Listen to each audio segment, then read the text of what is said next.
আমরা আরেকটা অঙ্ক প্র্যাকটিস করি। এটা অনেক গুরুত্বপূর্ণ অঙ্ক। এই প্রশ্নটা অবশ্যই তোমরা খাতায় তুলে নাও, যাতে প্রশ্নটা দেখে দেখে তোমরা অঙ্কটা করতে পারো। এটা কিন্তু খুবই গুরুত্বপূর্ণ একটা অঙ্ক। আমি অঙ্কটা প্রথমে পড়ে একটু বুঝাই দিই। তাসকিন অ্যান্ড কোং এর একটি পণ্যের মজুত, ক্রয় ও ইস্যু সংক্রান্ত তথ্য নিম্নে দেওয়া হলো। 2017 প্রারম্ভিক মজুদ 200 একক, প্রতি একক 4 টাকা দর। মে 5 ক্রয় 200 একক, প্রতি একক 5 টাকা দর। মে 8 ইস্যু 180 একক, মে 12 150 একক ক্রয়, আচ্ছা প্রতি একক 6 টাকা দরে।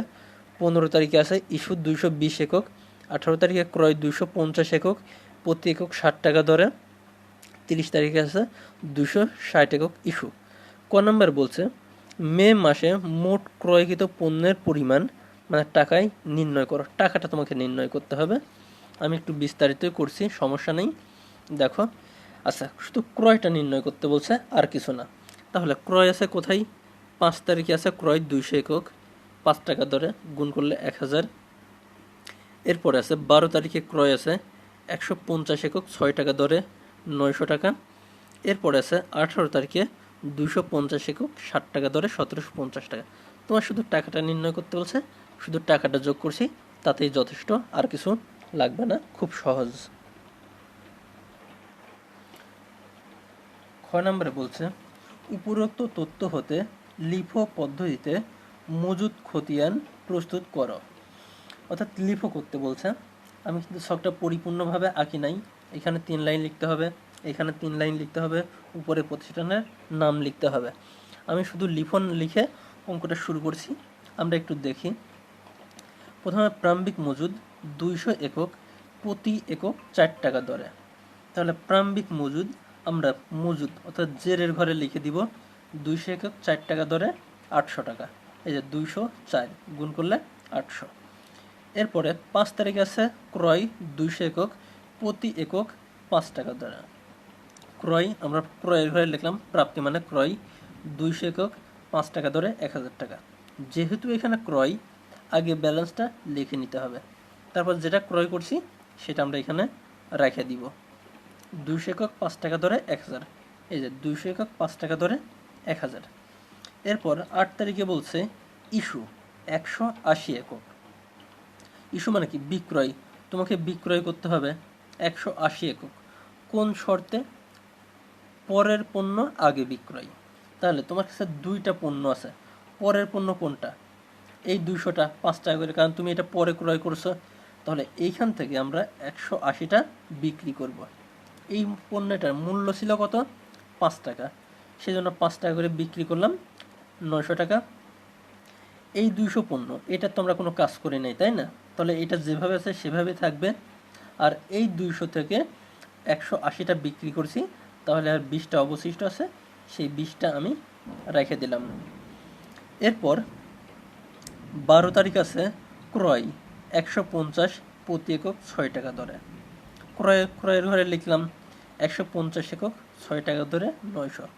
যেহেতু এখানে ক্রয় আছে, তাহলে আগে উপরের ব্যালেন্স দুটো এখানে আমরা লিখে নিব।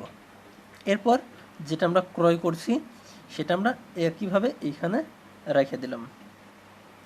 এরপরে 12 তারিখের পরে আছে 15 তারিখ ইস্যু 220 একক। তোমাকে আমি দায়িত্ব দিলাম 220টা পণ্য বিক্রয় করবা, কিন্তু শর্তটা মাথায় রাখবা, যে পণ্যটা তুমি পরে ক্রয় করছো সেটা আগে বিক্রি করতে হবে। তোমার এইখানে 3টা পণ্য আছে, 220, 150। এর মধ্য থেকে 220টা বিক্রি করতে হবে, কিন্তু শেষের দিক থেকে। তাহলে সবার শেষে কত ছিল? 150, 6 টাকা করে 900। এইটা আমি সবার আগে বিক্রি করলাম, 150, 6 টাকা করে 900। তোমাকে বিক্রি করতে বলছিলাম 220টা। 150টা বিক্রি করলে আরও 70টা বিক্রি করতে হবে। এই 70টা আমরা উপর থেকে নিব, কিন্তু উপরে আছে কত? 20টা। তাহলে এই 20টা বিক্রি করে দিলাম। তোমাকে আমি বিক্রির দায়িত্ব দিয়েছিলাম 220, 150 বিক্রি করলে, 20 বিক্রি করলে, অর্থাৎ টোটাল 170টা বিক্রি করলে আরও তোমাকে 50টা বিক্রি করতে হবে। সেই 50টা আমরা উপর থেকে নিব। কারণ কি? লিখো মানে কি? শেষের দিক থেকে বিক্রি করতে করতে উপরের দিকে যাব। তো এইখান থেকে আমরা 50টা বিক্রি করলাম। ওকে, তাহলে দেখো এবার ব্যালেন্সটা কি থাকবে।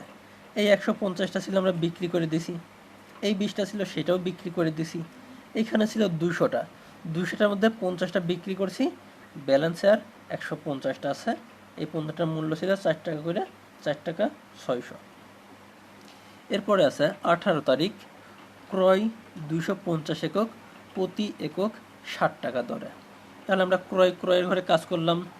এই যে ক্রয়ের ঘর 250 একক, 60 টাকা করে, 1750, যেভাবে আছে ঠিক সেভাবেই আমি রেখে দিলাম। এরপরে আছে 30 তারিখে ইস্যু 260 একক। ইস্যু করতে হবে কয়টা? 260টা। তাহলে আমার কি শর্ত কি? পরের পণ্যটা আগে বিক্রয়। তোমার কাছে 2টা পণ্য আছে, পরে ক্রয় করছি কোনটা? 250টা, এটা আমি আগে বিক্রি করব। এরপর আমার 260টা বিক্রি করার কথা, কিন্তু আমি বিক্রি করেছি কয়টা? 250, কারণ এখানে তো 250টাই ছিল, আরও 10টা বিক্রি করতে হবে। সেই 10টা আমরা কি করব? উপর থেকে নিব। এই 150 থেকে আমরা 10টা নিলাম 4 টাকা দরে। তাহলে 2টা পণ্য ছিল 250, এটা বিক্রি করে দিছি। 150 ছিল, এখান থেকে আমরা 10টা বিক্রি করছি, আর অবশিষ্ট থাকে 140 একক, 4 টাকা করে, 560 টাকা। এইটাই হচ্ছে সমাপনী মজুদ, এইটাই উত্তর। আশা করি তোমরা বুঝতে পারছো।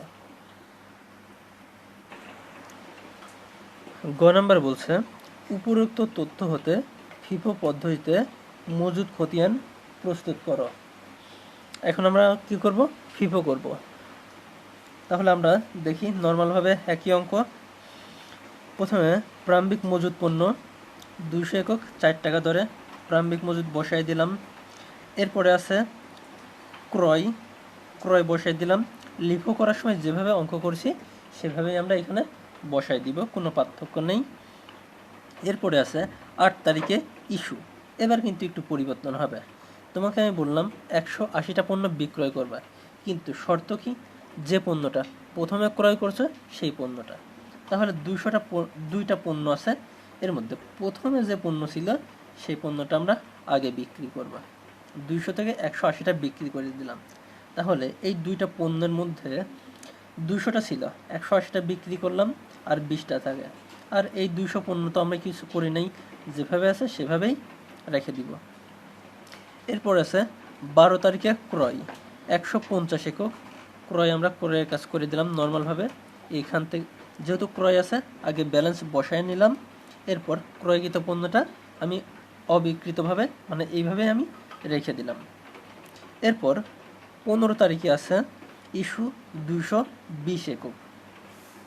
আচ্ছা, এখন ইস্যু করতেছি আমরা কোন পদ্ধতিতে? ফিফো, অর্থাৎ যে পণ্যটা আগে ক্রয় করছি সেইটা। তাহলে এবার আমরা প্রথম থেকে বিক্রি করব।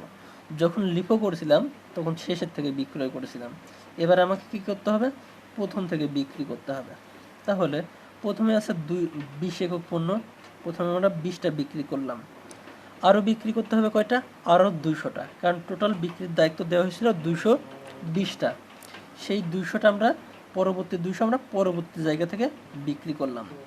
তাহলে 3টা পণ্য ছিল, প্রথমে 20টা ছিল সেটা বিক্রি করলাম, এরপর 200টা ছিল সেটা আমরা বিক্রি করলাম, আর অবশিষ্ট 150 একক আছে, সেই 150 একক আমরা এখানে অবশিষ্ট রেখে দিলাম। এরপর 18 তারিখ আছে ক্রয় 250 একক, প্রতি একক 60 টাকা দরে। সেটা আমরা ক্রয়ের কাজটা আমরা নর্মালভাবে করলাম, ক্রয়ের কাজ করে এখানে আমরা বসাই দিলাম। এরপরে আছে 30 তারিখ ইস্যু 260 একক। আমরা ইস্যু করব 260 একক, কিন্তু শর্ত কি? আগের পণ্যটা আগে বিক্রয়। তোমার কাছে 2টা পণ্য আছে, এর মধ্যে প্রথমে আছে কি 150, তাহলে আমরা প্রথম থেকে 150টা বিক্রি করব। এরপর আমি তোমাকে দায়িত্ব দিয়েছিলাম 260টা পণ্য বিক্রি করার, তাই না? তাহলে প্রথমে আমরা 150টা বিক্রয় করে 150টা বিক্রয় করছি, আমাকে আরও 110টা বিক্রি করতে হবে। সেই 110টা আমরা কি করব? পরবর্তী জায়গা থেকে নিব। তাহলে আমার 2টা যোগ করে কিন্তু 260টা বিক্রি করা হয়ে গেল। এখন 2টা পণ্য ছিল, 150টা বিক্রি করে দিলাম, 250 ছিল, এখান থেকে আমরা 110টা বিক্রি করলাম, আর অবশিষ্ট থাকে 140। এটাই সমাপনী মজুত পণ্য। অঙ্ক শেষ। অনেক সহজ।